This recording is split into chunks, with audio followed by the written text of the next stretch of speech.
Hello everyone, I hope कि सब लोग बढ़िया होंगे।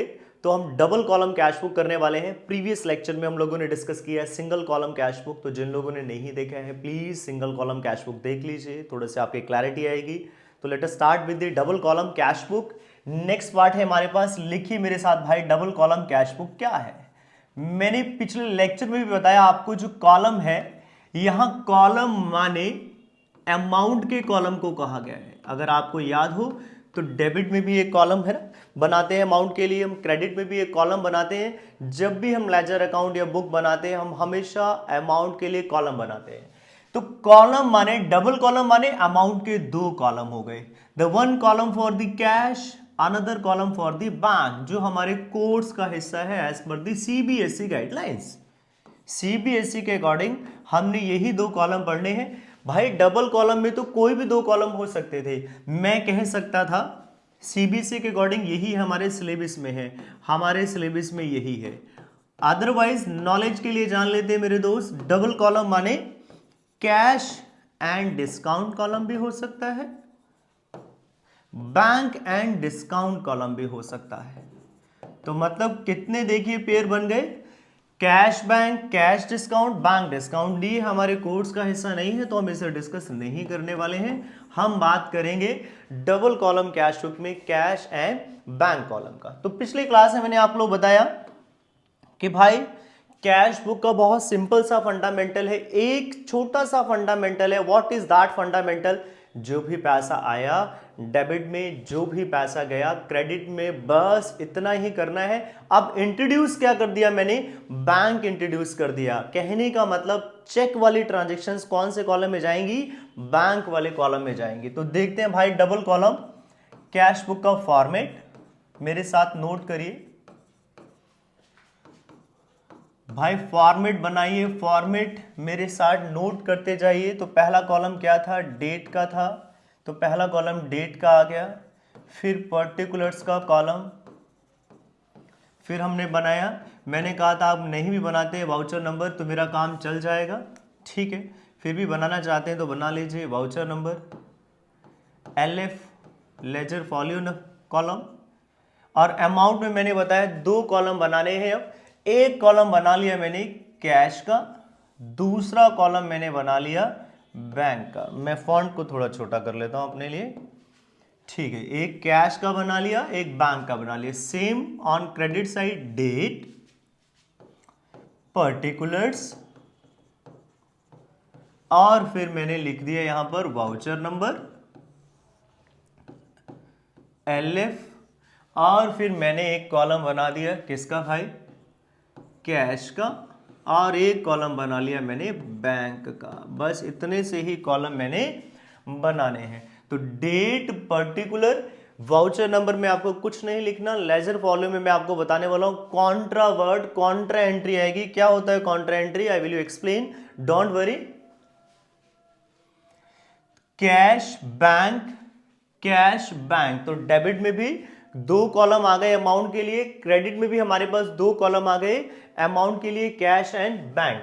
अब बात करते हैं भाई, जैसा आपको मैंने पहले भी समझाया, अगर मेरे पास बैलेंस दिया हुआ है ओपनिंग, मेरे पास बैलेंस दिया है तो मैं क्या लिखता हूं? To balance brought down.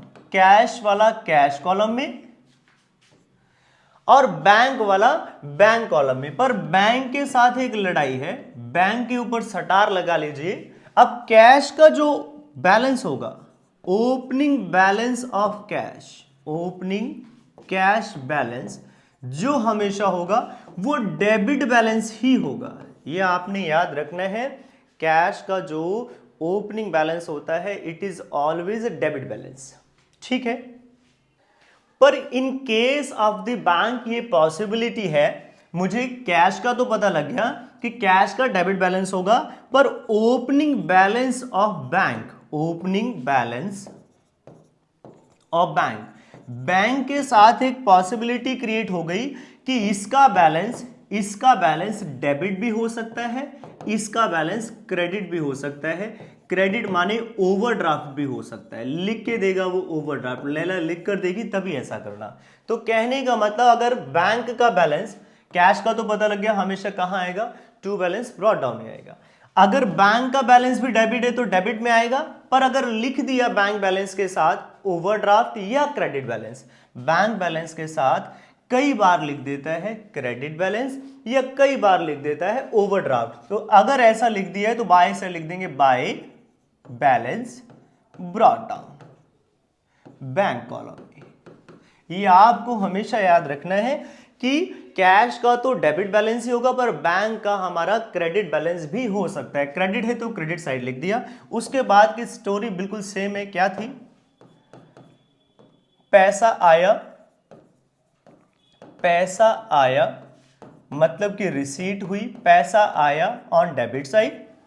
Sir हमें कैसे पता लगेगा कैश कॉलम में लिखना है? अरे भाई अभी आपको पता है चेक के द्वारा पैसे आए तो बैंक कॉलम में, कैश के थ्रू आए तो कैश कॉलम में। ठीक है, पैसे गए तो बाय ऑल पे में। पहले एक फॉर्मेट कर लेते हैं, फिर आपको एक बढ़िया सा एग्जाम्पल क्रिएट करके क्वेश्चन करवाने वाला हूं। और उसके बाद आप सभी को बैलेंस करना आता है। कैश का बैलेंस कर लिया, बैंक का भी बैलेंस कर लिया। विद एग्जाम्पल आपको सारी बातें समझाने वाला हूं, चिंता मत करिए। ठीक है, और बैलेंस कैरी डाउन अगर क्रेडिट में आ रहा है, बैलेंस करना सभी को आता है, जिनको नहीं भी आता बता रहा हूं।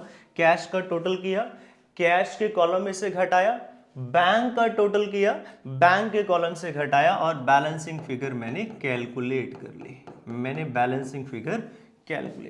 तो this is the format of the double column cash book. अब एक एग्जाम्पल क्रिएट करते हैं, आपको थोड़ा और क्लियर आएगा। प्लीज फॉर्मेट नोट कर लीजिए। अब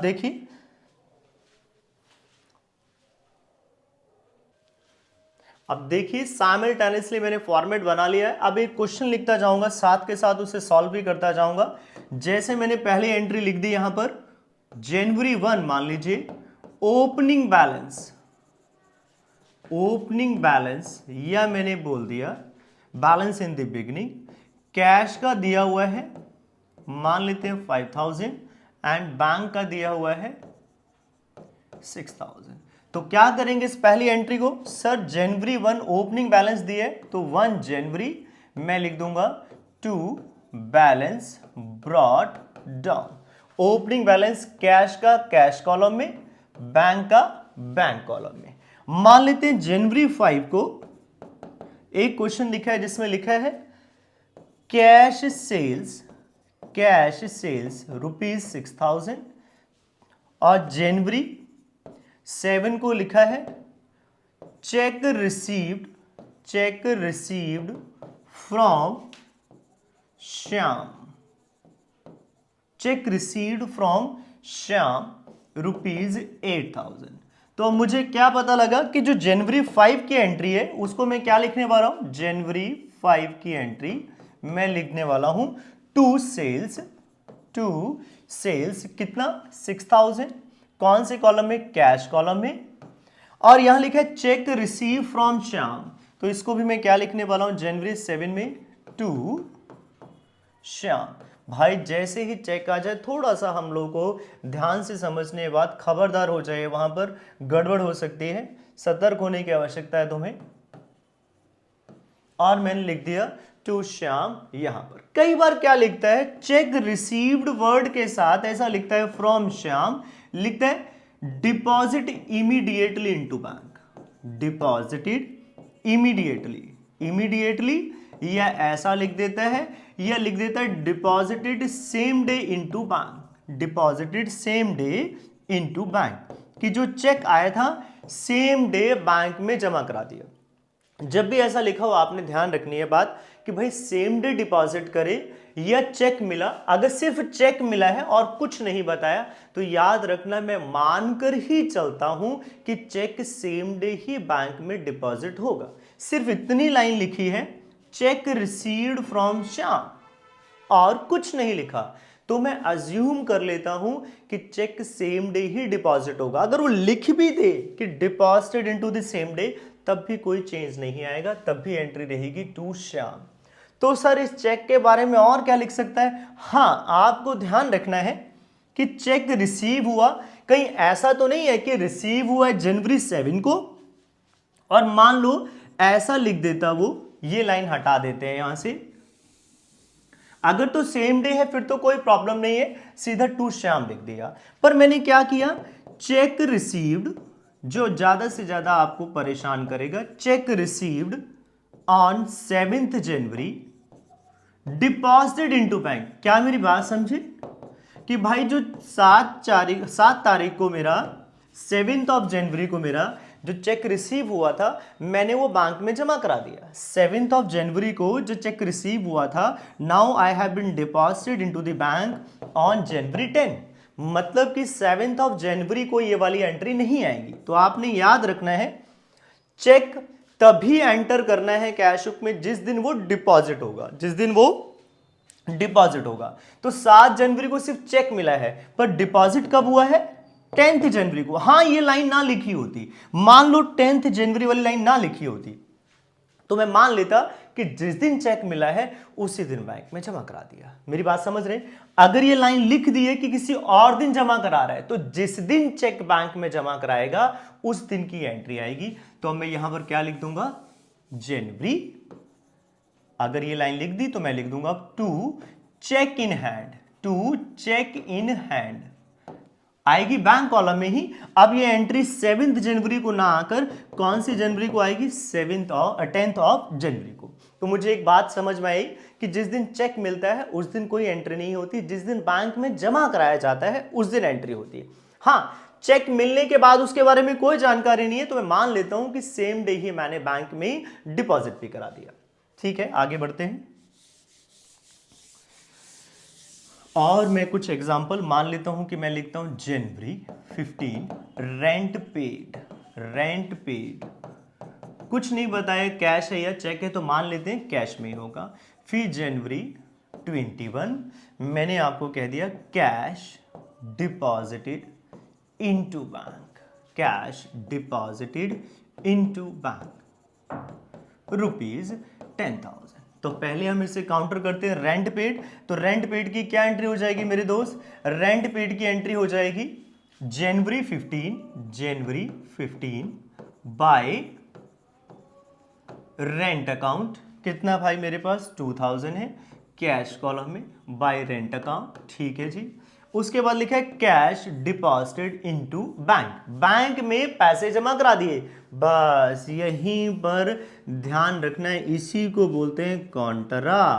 कॉन्ट्रा माने क्या, जिसमें दोनों कॉलम इन्वॉल्व हो। कई लोग बोलते हैं दोनों साइड पर आए, दोनों साइड का कोई मतलब नहीं होता, दोनों कॉलम इन्वॉल्व हो। ऑब्वियसली दोनों कॉलम इन्वॉल्व हो गए तो दोनों साइड पर अपना आप आ जाएगी। पॉइंट यहां पर साइड नहीं होता, पॉइंट यहां पर यह है कि दोनों कॉलम इन्वॉल्व है, both the column involve, cash and bank दोनों ही कॉलम इन्वॉल्व हो गए। देखिए मैंने क्या किया, cash deposited into bank, bank में पैसे जमा कराए। तो बैंक कौन हो गया, बैंक रिसीवर हो गया। बैंक कौन हो गया सर, बैंक रिसीवर हो गया। बैंक डेबिट, कैश मेरे पास से जा रहा है, कैश क्या हो रहा है, क्रेडिट। कैश क्या हो रहा है, क्रेडिट। तो बेटे अगर मैं इसको ध्यान से, आपको पहले भी मैंने ऐसा बताया, अगर हम लोग इसे जर्नल के रूप में करें तो क्या एंट्री होगी sir, bank account debit to cash account, bank account debit to cash account. तो जिन लोगों को कभी भी कॉन्ट्रा एंट्री में तकलीफ होती है, कॉन्ट्रा कॉन्ट्रा सुन के परेशान हो जाते हैं, वो ध्यान रखेंगे बैंक डेबिट, तो एंट्री भी किस साइड आनी चाहिए सर, जनवरी 21 को मुझे क्या लिखना चाहिए, लेजर पोस्टिंग क्या बनी, बैंक डेबिट। तो कौन सी साइड जाएगी सर, बैंक के डेबिट में ही जाएगी। तो पहले तो मुझे ये बात समझ आ गई कि बैंक को डेबिट किया है तो डेबिट कॉलम में ही लिखूंगा। क्या लिखूंगा, टू कैश। क्या लिखूंगा, टू कैश। कॉरस्पॉन्डिंग अकाउंट से लिखूंगा। किससे लिखूंगा, कॉरस्पॉन्डिंग अकाउंट से लिखूंगा। और यहां लिख दूंगा कॉन्ट्रा, एलएफ के कॉलम में लिख दूंगा C, C stand for contra, C stand for contra. Cash को क्या किया हुआ है, क्रेडिट। कैश को क्या किया हुआ है, क्रेडिट। तो ये किस साइड आ जाएगा सर, क्रेडिट साइड आ जाएगा। कैश को क्रेडिट किया है तो क्रेडिट में ही आ जाएगा, किस नाम से, बाय बैंक, बाय बैंक। बच्चे कंफ्यूज होते हैं सर बाय बैंक लिखा है तो बैंक कॉलम में क्यों नहीं लिखा। भाई हम एंट्री हमेशा किससे करते हैं, कॉरस्पॉन्डिंग अकाउंट के थ्रू करते हैं। कैश को क्रेडिट किया है तो कैश के क्रेडिट कॉलम में ही जाएगा, लिखा कैश के क्रेडिट में ही है, with the corresponding name bank, और कॉन्ट्रा लिख देंगे। ब्रैकेट में। तो ये कॉन्ट्रा एंट्री है। कॉन्ट्रा एंट्री जान लेते हैं, और कौन सी कॉन्ट्रा एंट्री हो सकती है। कॉन्ट्रा एंट्री हमारे पास दो ही होती है, एक होती है कैश डिपॉजिटेड इनटू बैंक, एक होती है कैश डिपॉजिटेड इनटू बैंक। ठीक है, तो इसकी अभी लेजर पोस्टिंग करके दिखाई मैंने। क्या सर, हमने लिख दिया टू कैश बाय बैंक। अगर मैं दूसरी लेजर एंट्री कौन सी होगी, कैश विड्रू, जिसमें दोनों कॉलम इन्वॉल्व होंगे, कैश विड्रू फ्रॉम बैंक। मैंने लिख दिया है, मान लेते हैं इसको एक तारीख दे देते हैं 25, है ना, ये 21 थी जनवरी, अब इसको जनवरी 25 दे दिया। ये था 10,000, अब मैंने बोल दिया इसको 9,000। मैंने कहा बैंक से पैसे निकाल लिए 25 तारीख को। आप ही बताइए, कैश आया तो कैश डेबिट हो गया, कैश क्या हो गया, डेबिट हो गया। Bank is a giver, bank credit हो गया। ज्यादा दिमाग पे जोर देने की जरूरत नहीं है, आप ही बता दीजिए। कैश आया, आया तो डेबिट साइड में, आया तो डेबिट साइड में कॉरस्पॉन्डिंग नाम क्या आएगा, टू बैंक। क्या आएगा भाई, टू बैंक। कैश आया, कैश के ही कॉलम में जाएगा, कैश आया कैश के कॉलम में, कॉरस्पॉन्डिंग बैंक। जिनको कोई तकलीफ है वो जर्नल एंट्री करके लेजर पोस्टिंग करेंगे, तब भी ठीक बैठेगी बात, तब भी ठीक बैठेगी बात। बैंक क्रेडिट किया तो क्रेडिट में ही जाएगा, बैंक क्रेडिट किया है तो क्रेडिट में ही जाएगा। क्या लिखेंगे सर, बाय कैश, कॉरस्पॉन्डिंग नाम क्या आएगा, बाय कैश। इतनी सी बात आपको याद रखनी है मेरे दोस्त। फिर से समझ लीजिए मेरे भाई, मैंने आपको दो कॉन्ट्रा एंट्री बताई हैं। बैंक में पैसे जमा कराने की, तो बैंक अकाउंट डेबिट, तो बैंक के डेबिट में ही जाएगा, बैंक के डेबिट साइड में, यही हमारी डेबिट साइड है, बैंक के डेबिट में ही जाएगा, टू कैश लिखेंगे। और दूसरी कॉन्ट्रा एंट्री बताई है क्या, बैंक के डेबिट में और कैश जा रहा है तो कैश क्रेडिट में, कॉरस्पॉन्डिंग नाम द्वारा से कैश डिपॉजिट इनटू बैंक। तो क्या एंट्री बताई, bank account debit to cash. सभी को लेजर पोस्टिंग आती है, कर लेना, बैंक डेबिट, तो डेबिट में ही कॉरस्पॉन्डिंग नाम कैश। फिर दूसरी मैंने बताई कैश विड्रॉ की, तो कैश विड्रॉ की क्या एंट्री हुई, cash account debit to bank. तो लेजर पोस्टिंग क्या होगी, कैश डेबिट किया है तो डेबिट में ही आएगा, कैश डेबिट किया कॉरस्पॉन्डिंग नाम बैंक। बैंक क्रेडिट तो क्रेडिट में ही जाएगा, कॉरस्पॉन्डिंग नेम जो हमारे पास कैश। तो बच्चे ज्यादा कंफ्यूज होने की जरूरत नहीं है इसमें, सिंपल आप लेजर पोस्टिंग करेंगे तब भी हो जाएगा। ठीक है, इसी को बोलते हैं हम कॉन्ट्रा एंट्री। आगे बढ़ते हैं। तो मैंने आपको खास खास बातें बताई। एक तो चेक वाला पॉइंट बताया कि चेक जिस दिन रिसीव होगा, जिस दिन चेक रिसीव होगा उस दिन ही एंट्री आएगी। और दूसरा पॉइंट कॉन्ट्रा एंट्री का। ठीक है, ओके सर, अगर हम पर्सनल यूज के लिए विड्रॉ, तो कई बार आपको कंफ्यूज कर देता है ऐसा करके, cash withdrew for personal use ऐसा लिख देता है। भाई कैश विड्रॉ किया पर्सनल यूज से, तो इसकी एंट्री तो drawing account debit to cash हुई ना। क्या एंट्री हुई, drawing account debit to cash. भाई ये बाय ड्रॉइंग आएगा। बच्चे इसमें ना कॉन्ट्रा एंट्री कर देते, इसमें कॉन्ट्रा एंट्री करने की जरूरत नहीं, ये मेरा कॉन्ट्रा एंट्री का पार्ट नहीं है। मान लेते हैं 2000, ये मेरा कॉन्ट्रा एंट्री का पार्ट नहीं है, ये आपने याद रखना है। Personal use is not the part, ये ड्राइंग है। यहां पर आप बिल्कुल ध्यान से करिए, यहीं पर आपको वो फंसा लेगा और आपने फंसना नहीं है। नो फंसना, नो फसम फसाए, आपने ना फंसना नहीं है। जब भी पर्सनल यूज लिखेगा सिंपल बाय ड्राइंग, बैंक से विड्रॉ करेगा तो बैंक कॉलम में, अगर कैश विड्रॉ कर रहा है तो कैश कॉलम में आएगा, बाय ड्राइंग ही। ठीक है, बस this about the double column cash book बेटे। जो खास खास पॉइंट है अभी फिर से बता दूंगा। तो मैंने टोटल कर लिया कैश के कॉलम का, और बैलेंसिंग करना आता है सभी को, बाय बैलेंस कैरी डाउन। यहाँ का टोटल आ रहा है 2 3 2 5, नहीं ये 10 था, 2 10 12 और 2 14,000। यहाँ का टोटल आया 14,000। तो बैलेंस करना आ गया मुझे 6,000 कैरी डाउन। तो बैलेंसिंग फिगर कितनी आ गई, 6,000 कैरी डाउन। और इधर का टोटल कितना है, 6 8 14 और 10, 14 और 10 हो गया मेरे पास 24,000। और इस साइड का टोटल सिर्फ 9,000 है, इस साइड एक ही आइटम है 9,000 की, तो बैलेंस कर लेंगे, मैं करूँगा तो ये आ जाएगा 15,000 ये, और यही बैलेंस अगले दिन क्या हो जाएगा, टू बैलेंस ब्रॉट डाउन। इसी को हम अगली बार क्या लिख देते हैं, इसी को हम बढ़ा कर लिख देते हैं टू बैलेंस, नेक्स्ट डे यही बैलेंस हो जाता है टू बैलेंस ब्रॉट डाउन। तो कैश के कॉलम में 6,000 और बैंक के कॉलम में 15,000। तो this is the basically double column cash book. Double column cash book में हमने क्या क्या खास पढ़ा, मैंने आपको खास पॉइंट पढ़ाया कॉन्ट्रा एंट्री, दो ही कॉन्ट्रा एंट्री होती है। नंबर 1 कॉन्ट्रा एंट्री होती है हमारे पास cash deposited into bank, cash deposited into bank. तो इसकी एंट्री क्या हो जाएगी sir, double column cash book बनाएंगे तो हम लिख देंगे टू कैश, कौन से कॉलम में, कौन से कॉलम में, बैंक के कॉलम में। टू कैश कौन से कॉलम में, हम लिख देंगे कौन से कॉलम में, पूरी लेजर पोस्टिंग करके बता रहा हूं, कौन से कॉलम में लिख देंगे सर, बैंक के कॉलम में लिख देंगे। और बाय बैंक, बाय बैंक कौन से कॉलम में लिख देंगे, बाय बैंक कौन से कॉलम में लिख देंगे सर, बाय बैंक लिख देंगे कैश के कॉलम में। ठीक है, बैंक में पैसे जमा कराए तो बैंक डेबिट हुआ, किस नाम से, टू कैश, कैश चला गया तो बाय बैंक। दूसरी बात मेरे पास है कैश विड्रॉ वाली, कैश विड्रू फ्रॉम बैंक, सिर्फ इतना लिखा है या मैंने साथ में एक वर्ड लिख दिया ऑफिस यूज, तब भी एक ही बात है। तो क्या बनेगी बात, तो लिखेंगे हम टू बैंक, टू बैंक कौन से कॉलम में भाई, कौन से कॉलम में सर, टू बैंक कैश के कॉलम में। और बाय बैंक, बाय बैंक कौन से कॉलम में, हाँ to by cash, sorry by cash कौन से कॉलम में, बाय कैश लिख देंगे हम बैंक के कॉलम से।